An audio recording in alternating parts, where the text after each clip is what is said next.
Jai Gurudev. Now, have we observed in any discussion, especially when there is heated argument, when somebody wants to prove their point, what generally happens is we raise our voice. We raise our voice and the anger comes into play. Our intellect takes a backseat. When the anger comes into play, our reasoning takes a backseat, our intellect takes a backseat, and therefore we don't know how to communicate well. Now, this problem has happened to many of us, isn't it so? Most of the time, we speak something out of anger, which is totally illogical.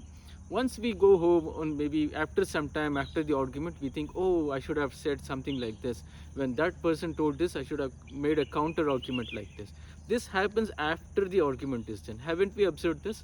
Why? Because there's a very beautiful reason in astrology. There's the planet Sun and Mercury. The Sun planet stands for I in its very gross form. In its very pure form, it stands for the self. And Mercury stands for our communication, and Mercury stands for our intelligence. So if we observe the astronomy, the Sun and Mercury are very closely moving together.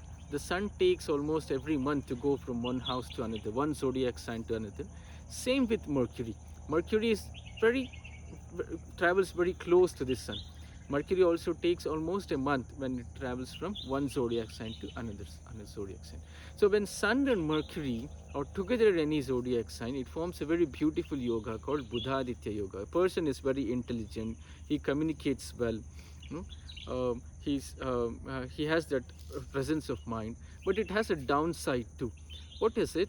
Is that when any planet comes too close to the Sun, within maybe 8, 9, 10 degrees, then that planet loses its significance. For example, in this case, when Mercury is too close to the Sun, within 10 degrees of the Sun, what happens is it becomes combust.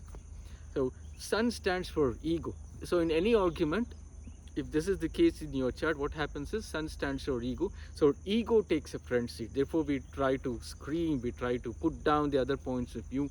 We lose our sense of reasoning. Why? Because the intellect takes a back seat. The Sun stands for the king.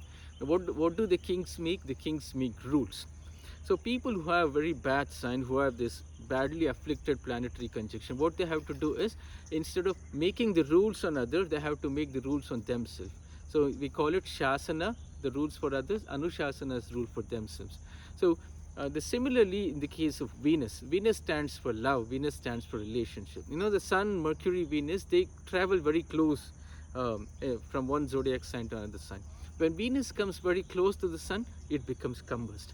And if that be the case in your chart, then the relationship suffers, the love suffers, and the harmony suffers. So the remedy for this is to make rules for ourselves first and then teach the rules to others.